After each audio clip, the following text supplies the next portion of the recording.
what they can afford to spend to solve the problem that you are trying to solve.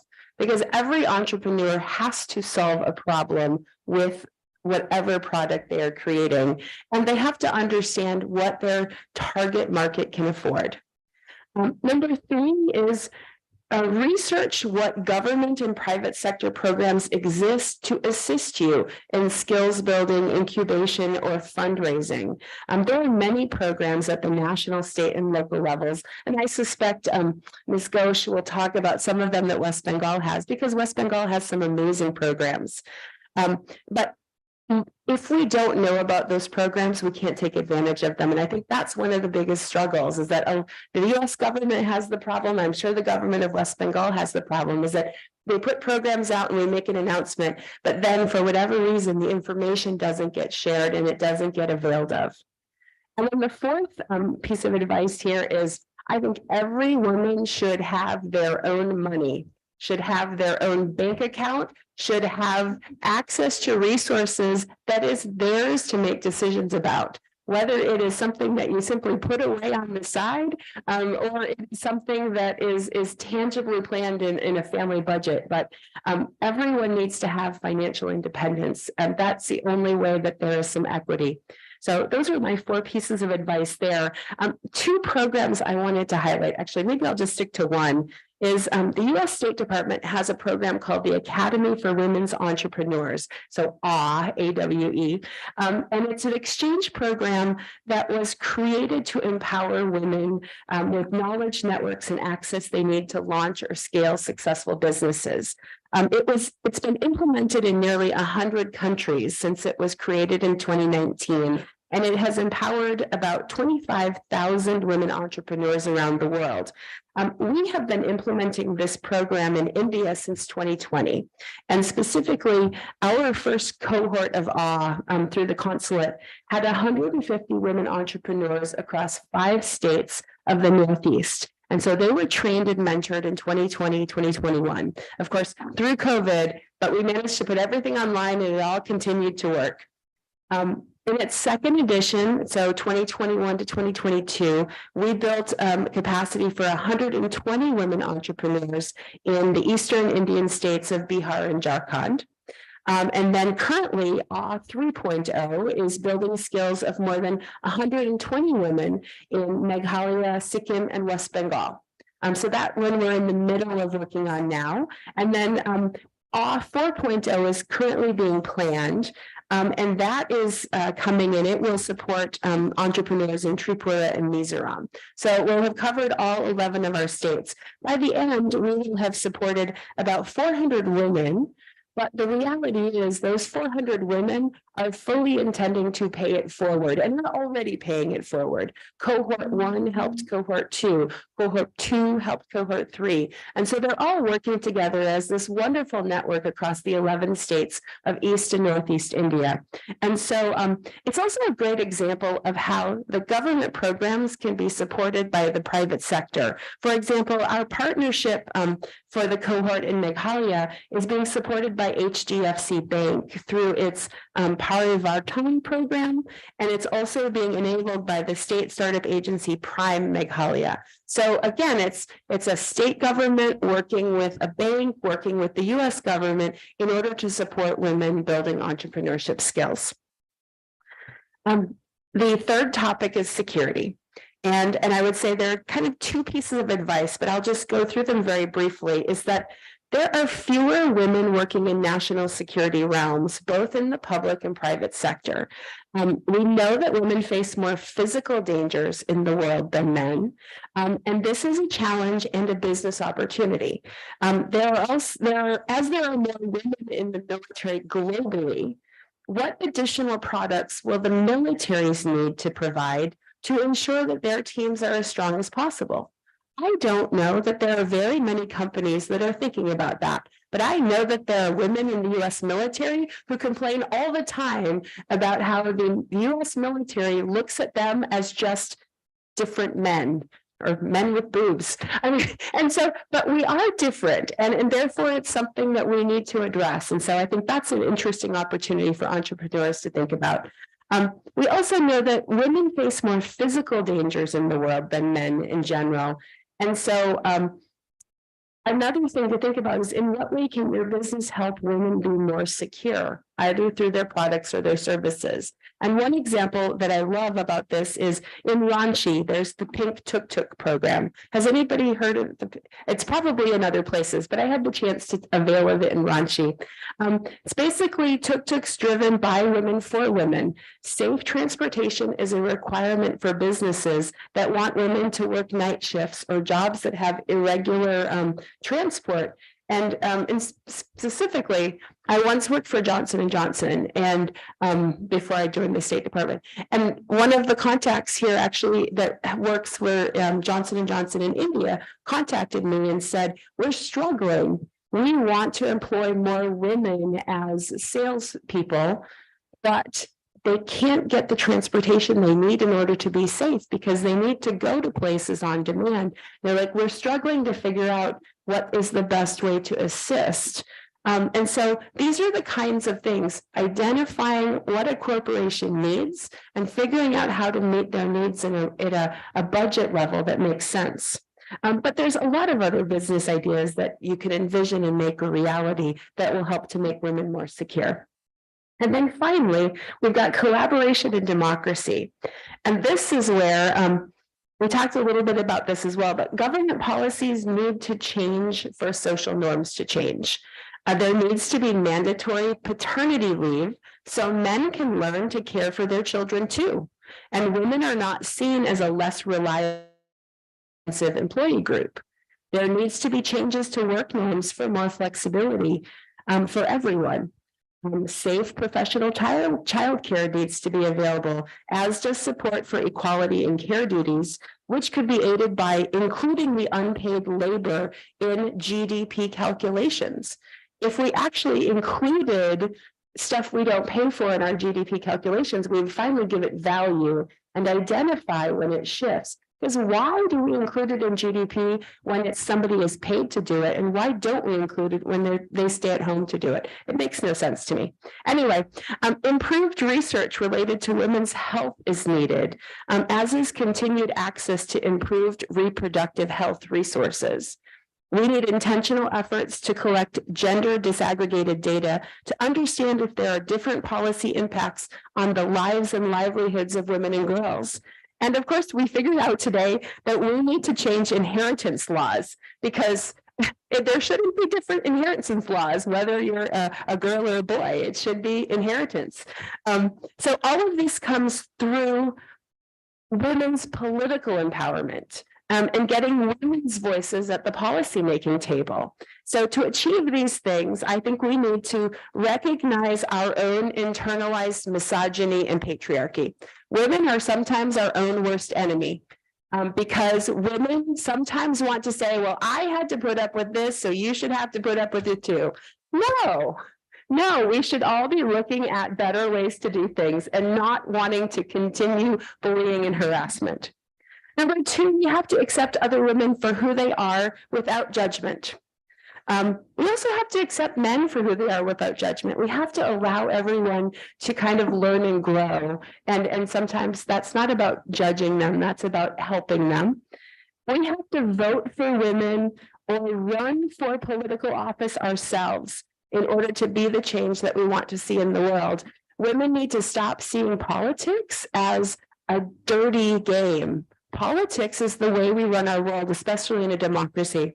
And finally, women need to help women by being their customers, their cheerleaders, their investors, and their advisors. And so I'm going to just give one last example here, because I think the women around this table and the men around this table can understand that one of the big challenges for women's businesses is lack of access to financing or lack of access to venture capital.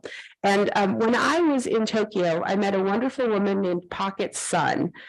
She is the co-founder and managing partner of what's called SOGAL, SOGAL Ventures. And she is an entrepreneur, an investor, and a futurist. She's on a mission to redefine the next generation of diverse entrepreneurs and investors.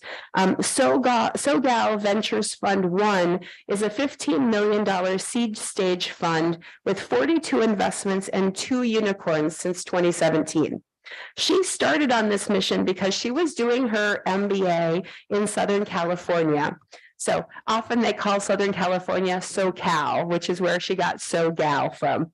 But MBA programs bring in a lot of speakers, and she got tired of seeing only male speakers. So she started looking for women to speak and realized that she couldn't find women entrepreneurs to come in and speak because they didn't have the same kind of funding access. And so she thought, you know what, I'm going to do something to change that. And so she created SoGal.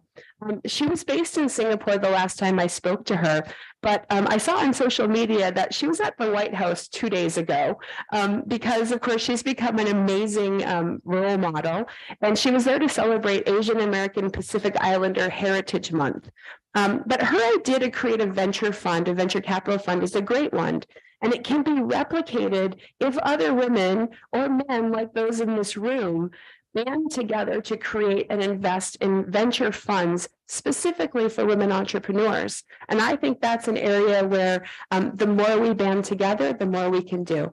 So I will leave it there and I'll answer any questions at the end. Sorry I spoke so long, but thank you so much for listening. Thank you, Your Excellency, for that very informative address with some very important observations. May I now have the pleasure and privilege to request our guest of chief guest, Madam Samitra Ghosh, IAS Principal Secretary, Department of Women and Child Development, Government of West Bengal, to deliver her address.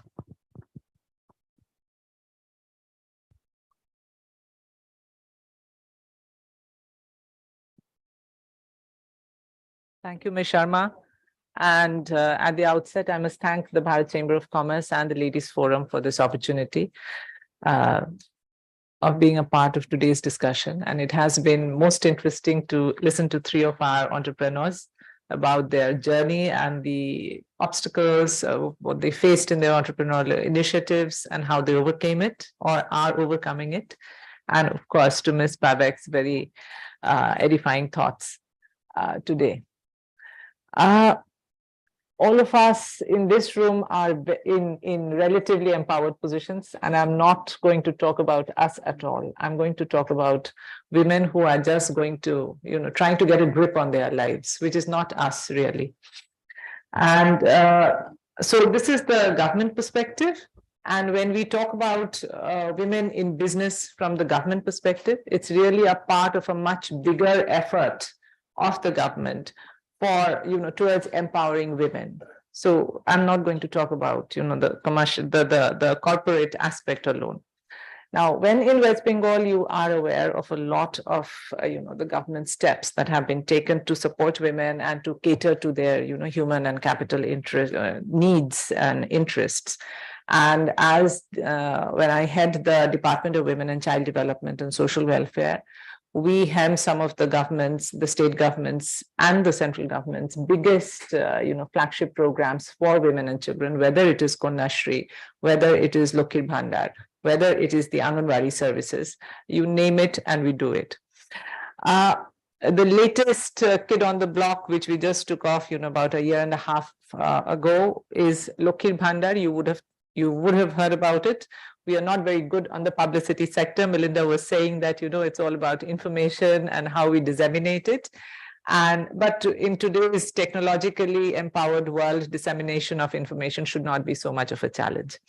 So Lokhir Bhandar is the biggest program that we have, and it's all about putting money on a monthly basis in the hands of very ordinary women, not you and I, very ordinary women.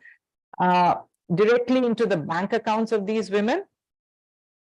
And there are nearly 2 crores of them now, right? So that is the coverage that we've had. And we started it in the middle of COVID, when in the middle of 2021.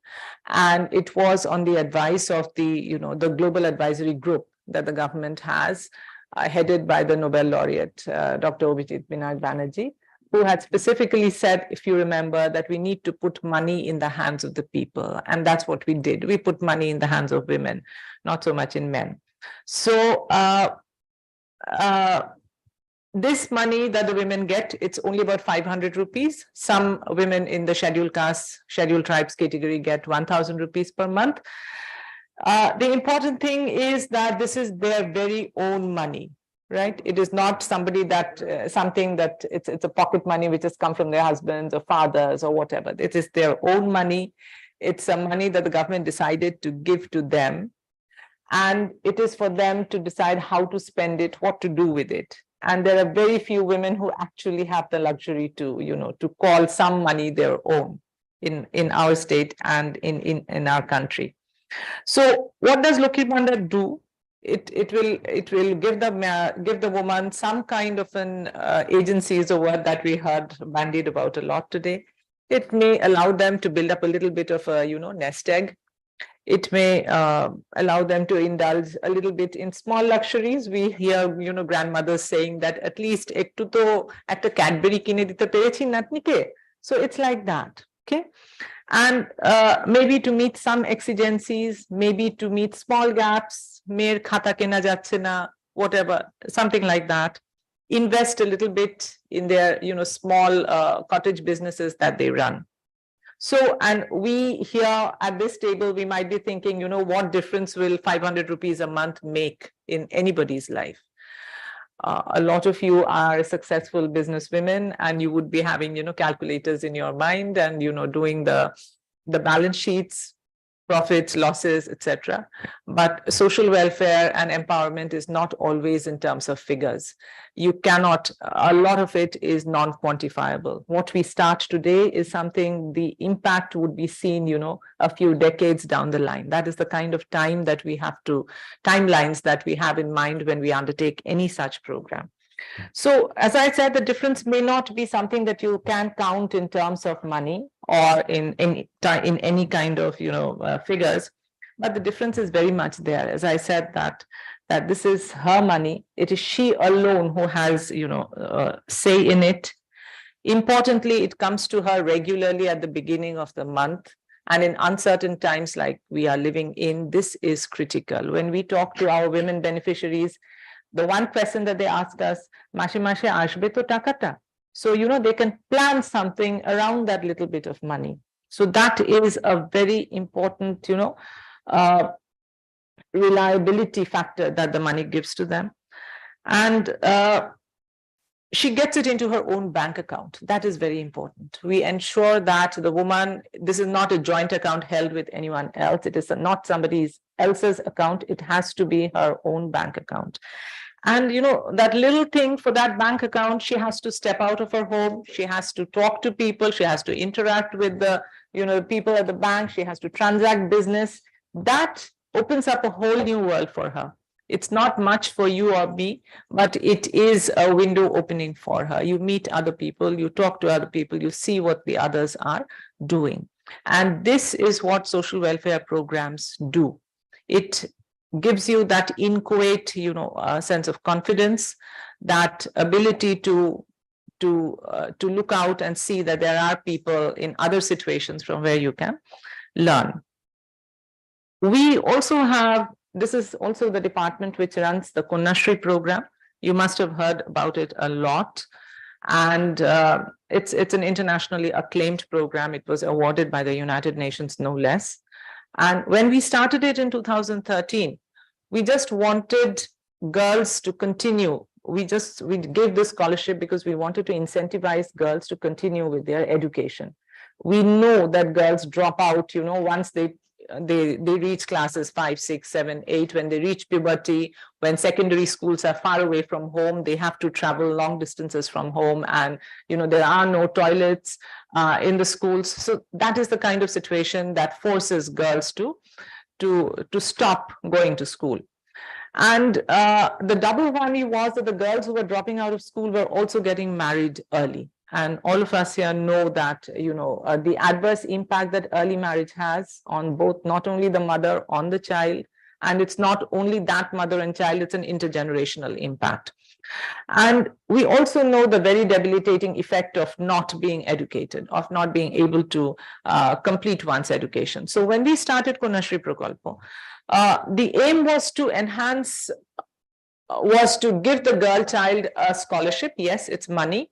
It's not a huge amount of money. It's 1,000 rupees per year. And when she reaches the age of 18 years, she gets a one-time kitty of 25,000 rupees if she is continuing her education and she is still unmarried till the legal age of marriage, which is 18. So the idea was to enhance the value of the girl child within the family. It is Konashri, right? We are Bengalis here, we know the meaning of Konashri. It is, our beautiful daughter. She's not a burden on us. She is a Shri, right? She is a blessing. And so to encourage parents to allow her to, continuing her education and to do what she wants to do. But once again, as in Lokhir Bhandar, this is not only about the scholarship, this is not only about the money.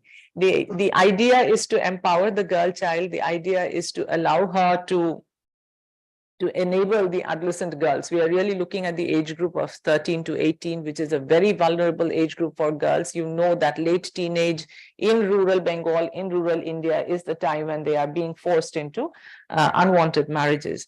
So we need to enable the adolescent girls to take decisions, to get a grip, as I said right at the beginning, to get a grip on their own lives, to take decisions about their own lives. And the scheme it's completely digitized and it has all that, it has all the modern trappings of transfer of money in a seamless manner and all that. But what we value about the program is that it has offered us and the girls a platform where the girls are meeting, where the girls, collectivizing, where they are exchanging thoughts, where they are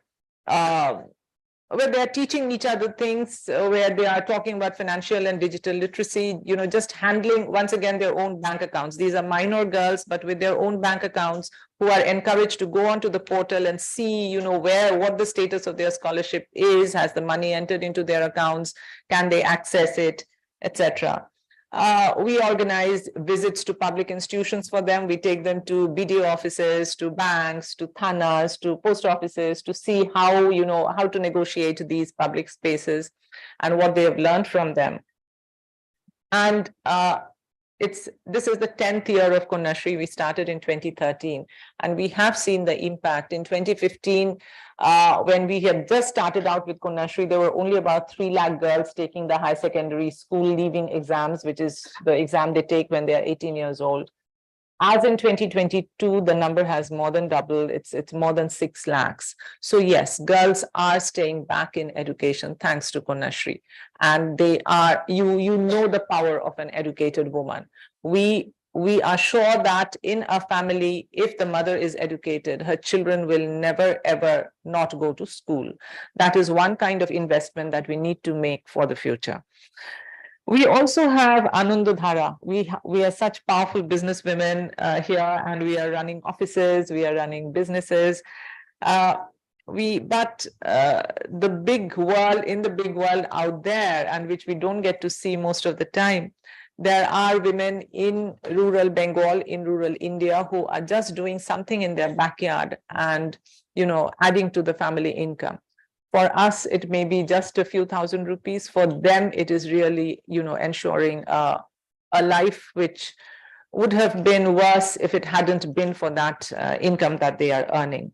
So we have Anandadhara. You've all heard about the self-help group movement in Bengal. It's one of the biggest in the state. And we heard about, people talking about, Ms. Joshi was saying that the loans taken from banks have increased so much, and women are also one of the best repayers of loans. There are hardly any defaulters of loans amongst women loanees.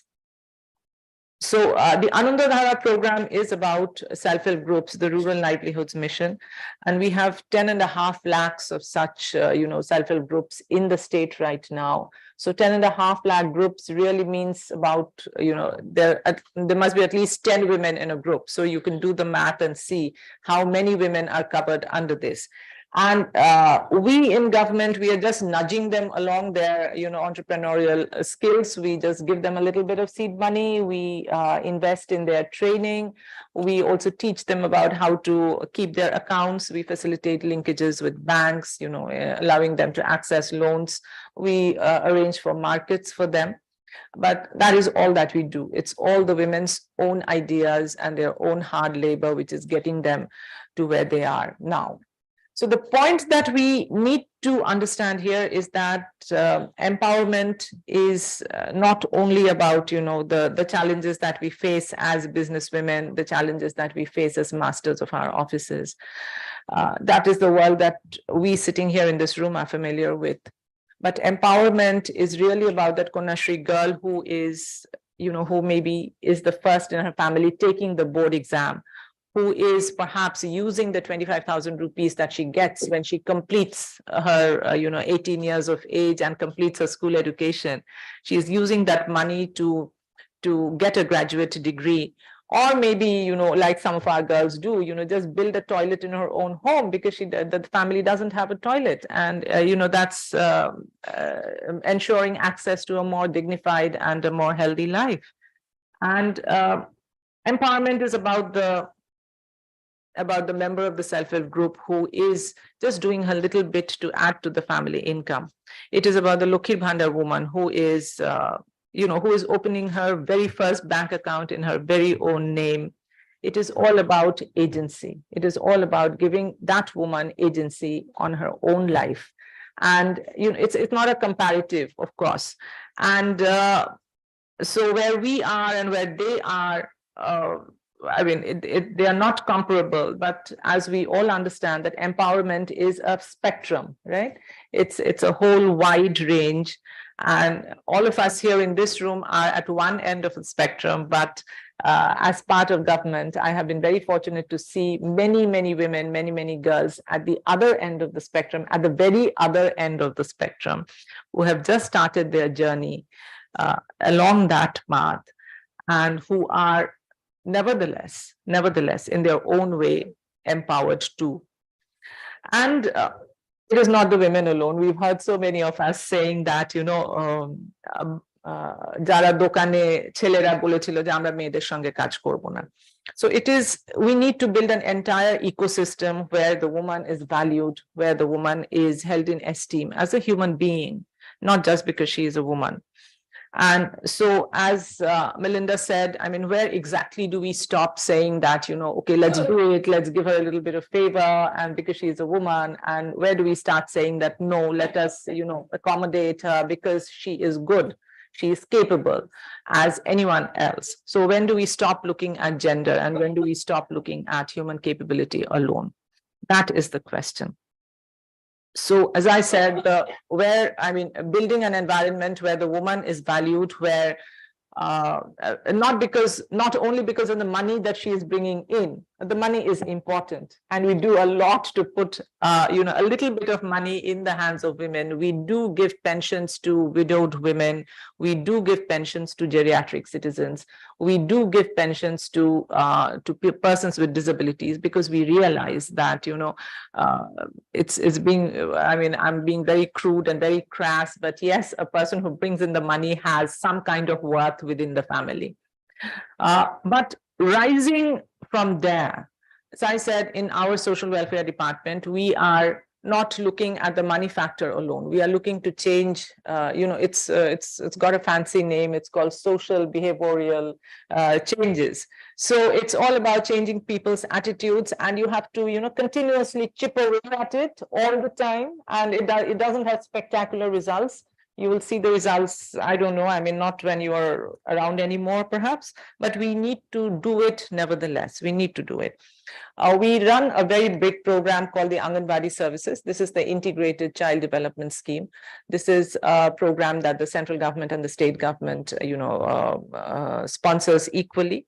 And it is about, giving an extra meal to small children, so that they are not malnourished. The deleterious effect of malnourishment on the brain and on the body. So we ensure that they get supplementary nutrition. But it is not only about the kids, although 60 lakh such kids come into the Anganwadi centers in Bengal every day of the month, except for Sundays.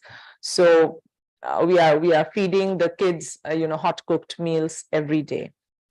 We are also, because development starts in the mother's womb, it's not only the children in the 0 to 6 years of age, we are also giving, serving hot cooked meals to pregnant and lactating mothers.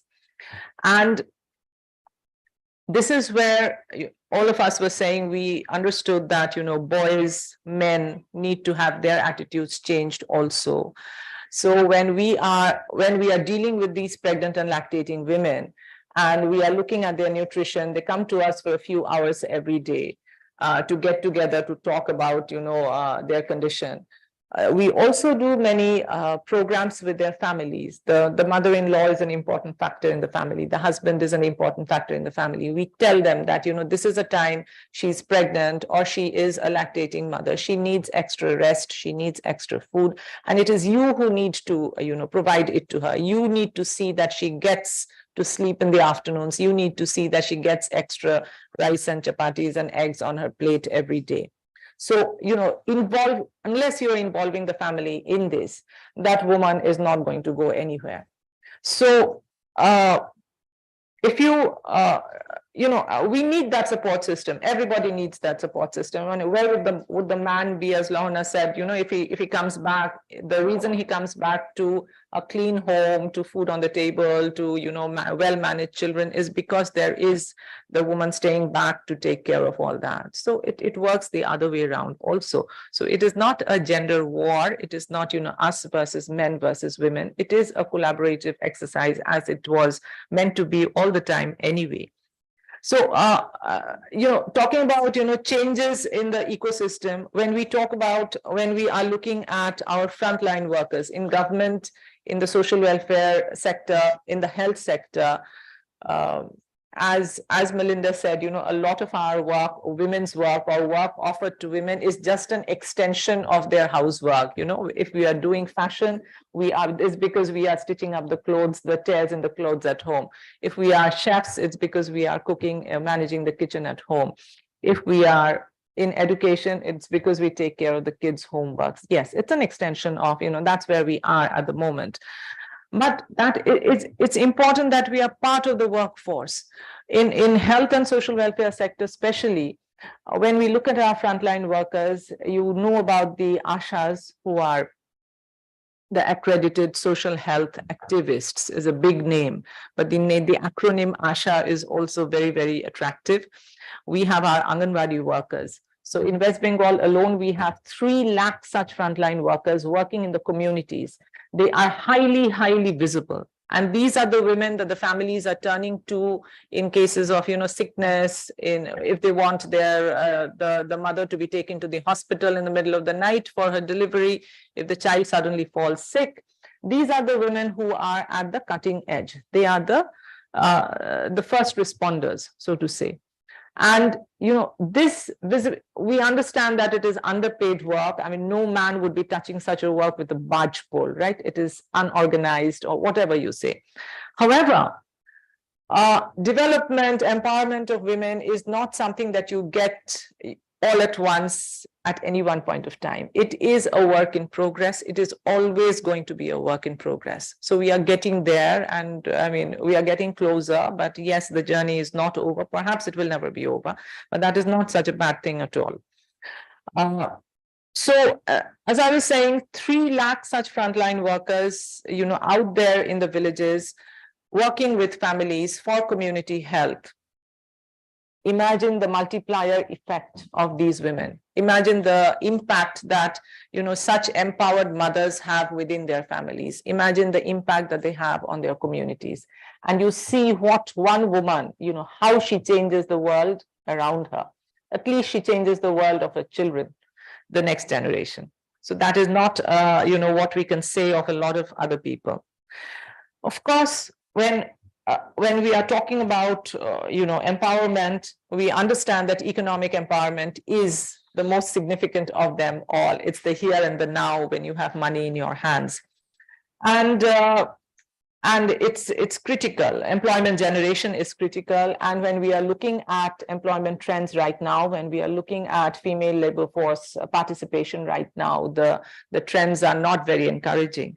And it is at this juncture that in the state government, this is something that we would like to share with you as a Chamber of Commerce. We have set up a women's employment platform in the government at the moment, and specifically to promote policy interventions which will help the women's labor force situation. And currently it is headed by the Chief Secretary. It has some the relevant departmental secretaries on board, but of course we need to expand it to include, academia. We need to include industries, chambers of commerce specifically, because we need to understand the constraints which are hampering, which are limiting FLFP, the female labor force participation. I mean, we know that domestic duties take up a lot of the time of women, and when we are doing surveys, we see women putting in 35 hours per week, just working women, and women working outside the house. 35 hours per week, taking care of the children, of the elderly at home, maintaining the homes, etc., as opposed to just 4 hours by men. So that is how things are. It needs to change. We have cultural perceptions limiting women's participation in the labor market. There are so many families, there are so many people thinking that women going into office, into work, into factories means that their marriage prospects are just not there. So we need so many, communication campaigns here, and with the government, of course, playing a very leading role. We, as Melinda and everybody else said, and this is where you come in very strongly, because you are the employment generators. You are the ones who are creating workplaces. Concerns about safety of women, about travel safety. How can they, we heard about pink tuk-tuks, their pink taxis. Are we ensuring that when women have to travel to their workplaces, is it in a safe environment? So as entrepreneurs, this is one of our lookouts. So these are the supply side things that we have to think about, not only the demand side issues. So when we create our own factories, when we create our own offices, we need to see how women friendly space is it. In fact, in the women's employment platform, we were thinking of grading industries, grading workplaces on how women friendly they are. So that will serve as a part of their advertisement campaign that yes, come, we are hiring, come to us because we are grade number this on this index, right? So I mean, we need to see that as employers, all of you are employers, as employers, how friendly, accessible, inclusive your workplace is. Are you offering enough maternity benefit to your women employees? Are you ensuring that they have access to clean toilets? Are you ensuring that there are creches in your workplaces so that they can take care of their children? Are you ensuring that sexual harassment laws are in place, the committees are in place? Are you ensuring that incentives which will help them to take care of responsibilities back at home while they are concentrating at work? So these are the thoughts that I would like to leave you with, and looking forward to a very active partnership on the women's platform that we have created, where we would be wanting your inputs, because I mean that would be the 50% of the most valuable inputs that we have, because we will also be interacting with the labor market, with the labor associations, to understand what they require as part of this of their effort to improve women's employment presence in the market. So I stop here, and questions will always be welcome. Thank you. Thank you, ma'am, for those wonderful observations. Ladies and gentlemen, special applause to in implementation of the social welfare schemes of the government of West Bengal from the very beginning. And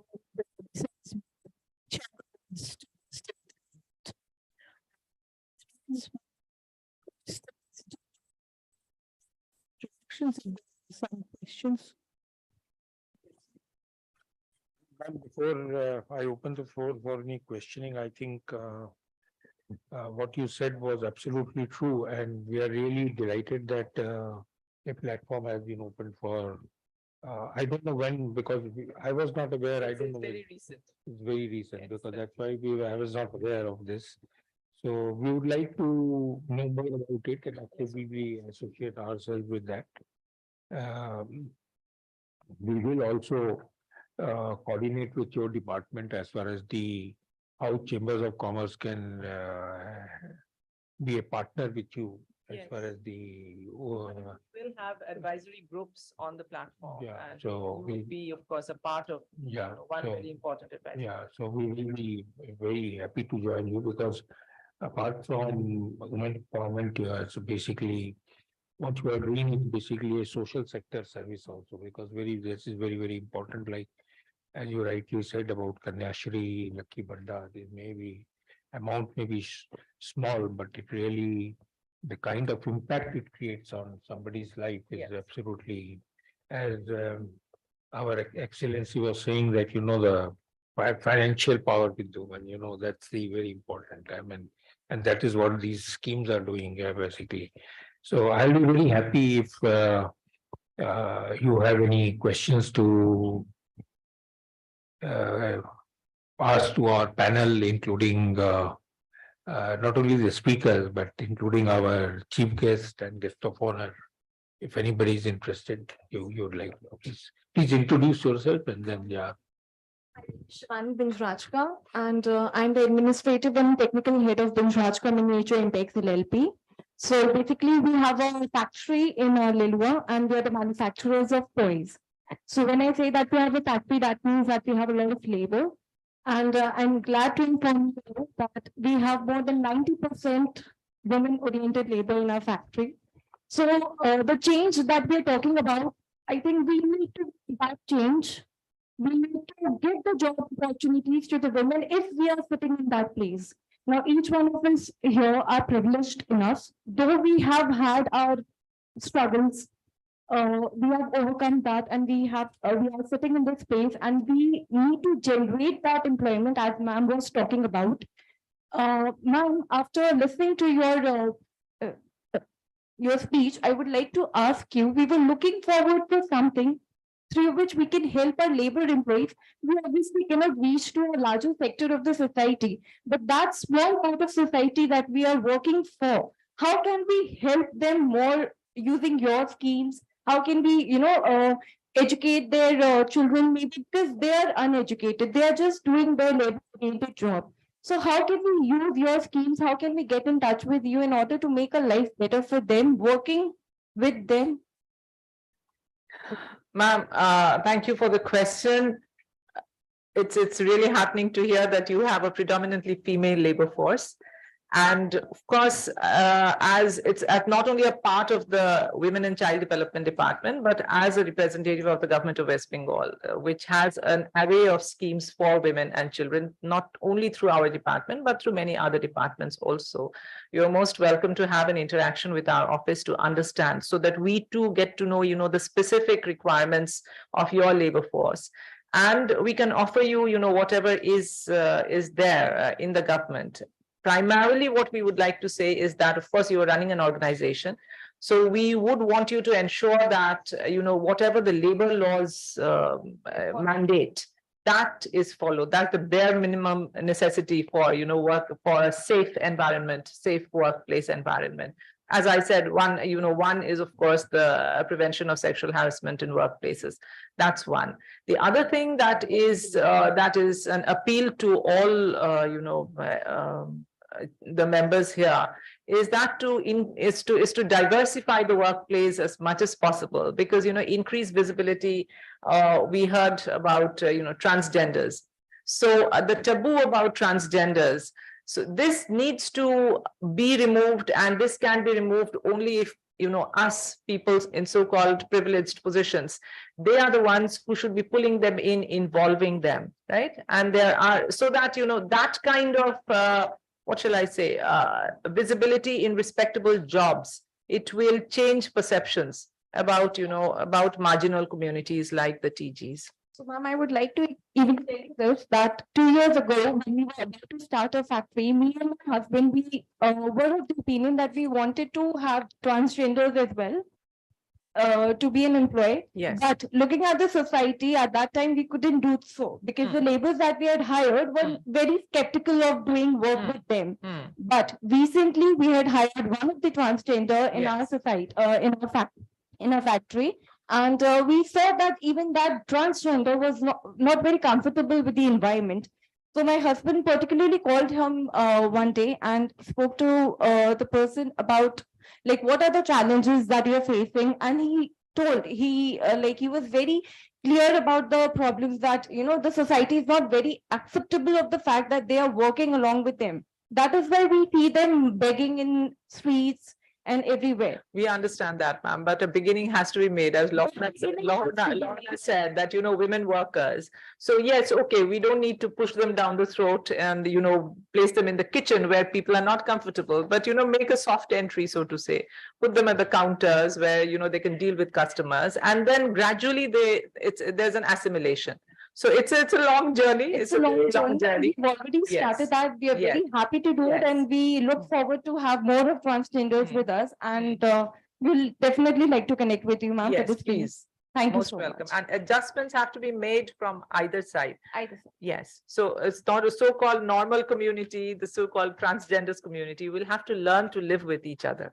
I will always use your saying, ma'am, empowerment is spectrum. So we are at one end of the spectrum, and we will definitely like to reach the other end, which is way, way, way bigger. Yes. Thank you so much, ma'am.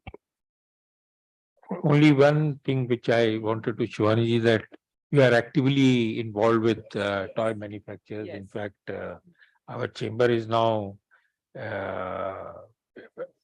the only chamber which takes up the cause of the toys manufacturing. In fact, they had recently a show in Nesaji Indoor Stadium where 130 toy manufacturers came. And and we in fact we recently had a meeting with the chief minister, and I made a specific reference that we need a space at a reasonable price where all these toy manufacturers can set up there. We have been assured we are taking steps, but I think this is one industry where a lot of ladies can be and girls can be empowered. So thank you very much. Yeah. Any other? Yes, please. Actually, good evening to all of you. And because of Miss Sanghamitra Ghosh, she is a social activist, and she has been an IS officer. This is a department that I'm in. I might be moving to any other department any day. So No, but this is my privilege. I would like to ask few questions about the children also. That the children, those who are in the prison, they who take birth in the prison, and they have been educated, they have been kept with their mother. Earlier, they were been educated here in that prison, which was here, jail, which has been changed to this museum. Now, when they have gone there, the entire unit, which was run by the school, which was run, that has, I don't think that has gone there itself for the children. So any progress on that? yes, Can you reflect it? yes. I mean, although we don't call them jails anymore, we call them correctional homes. Yeah. So that's important. So one attitudinal change that we need to make. So that is in correctional homes, the challenge that we face is, as I'm sure you're aware, that children up to the age of 6 years are allowed to be, staying with their parents, specifically mothers. And once they are beyond 6, they move to homes that we run, the social welfare department runs. In fact, for everyone's knowledge, our department is the place for running orphanages. We have a whole lot of orphanages being run by government. They are not necessarily orphanages in the sense that all the children who come here are not necessarily, without parents. They come from difficult circumstances. They may be from families, dysfunctional families. Families are not in a position to, take care of them. So they are all, the children who come to us are children in need of care and protection. The CNCP is the acronym that we use. One would think that, all children are in need of care and protection, as they are. But these are special children who come to us. So once children of parents who are in correctional homes cross a certain age, they come to us and stay with us till their parents are freed. And then they can come back and reclaim their children. Now, once in correctional homes or in our homes, we try to ensure, of course, there are many slippages. We try to ensure that their education, their other, developmental needs are attended to. You are talking about the Women's Correctional Home in Alipur, I believe, Yeah, exactly. right? So since the home has shifted now, and some of the children are with us, but the school that was being run within the correction, I'll have to find that out. I don't have, because Yeah, that's it a was separate run. department altogether. So I'm not very aware of the latest status. So that has been disbanded, is it? Is that Yes. what you are saying? Yeah. And second question is that if We request you to please keep the question around today's topic Mhm. actually, and Yeah, so it's that the in the today's- overall interest of everybody. Yeah. Women in business and entrepreneurial okay, things, yeah, if Okay. it's, I can understand your enthusiasm because ma'am is here, so you would like to ask her, but then in the interest of the other participants, it'd be good if you can ask question on women in business. okay. no And for everyone, I will be leaving my contact phone numbers and mail IDs with the chamber. So please feel free to contact us at any point of time. At any point of time. Yes. Thank you. Any other person? Okay, then, so. President Sir, we would like to present mementos to our guest in chief and guest of honor along with the panel speakers. So may I request you to start with Madam Sanghamitra Ghosh, Principal Secretary, Department of Women and Child Development, Government of West Bengal.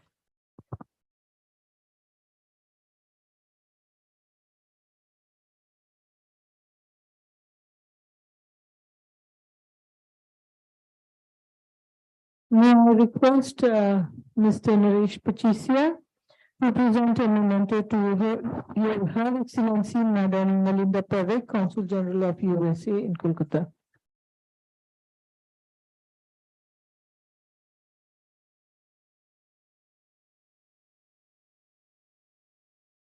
I would now request Madam Nilima Joshi, Chairperson of the Ladies Forum, to present a memento to Lahana Ghosh.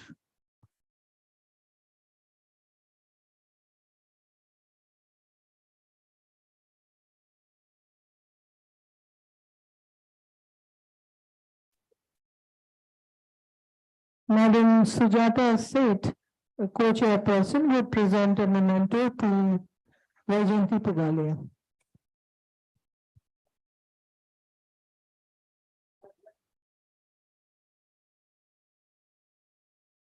Madam Renuka Shah, co-chairperson, would present a memento to Ravina Agarwal.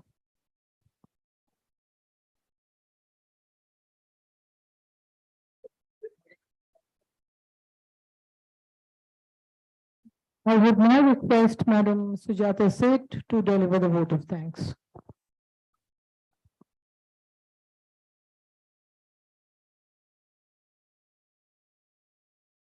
Guest in chief, Mrs. Sanghamitra Ghosh.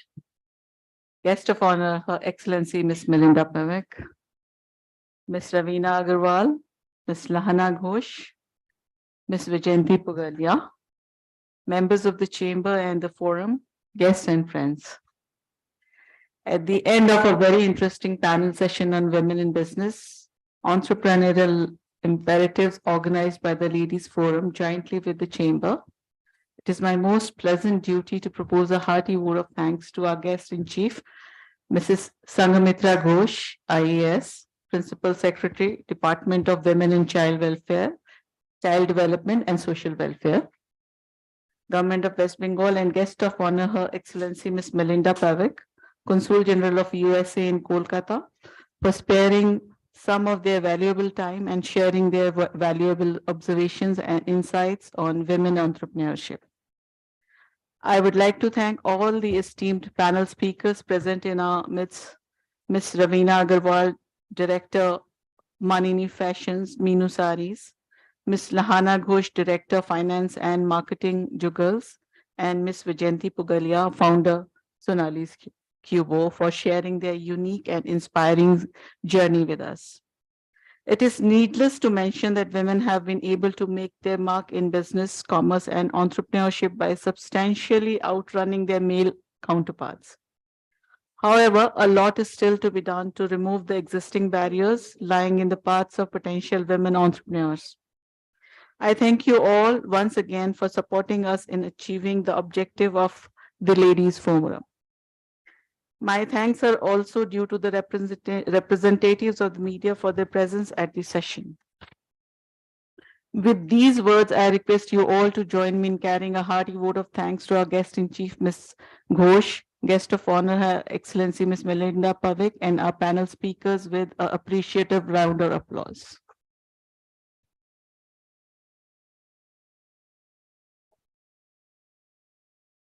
Thank you. Please join us for refreshments.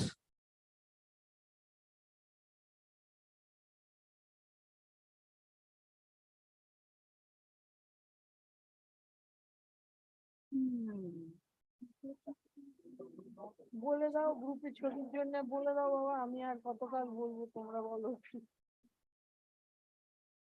গ্রুপের ছবি যাও কি হলো বলেছো স্যারকে group photograph বলে দাও ম্যাডামকে বলো ম্যাডাম নিজে বের হবে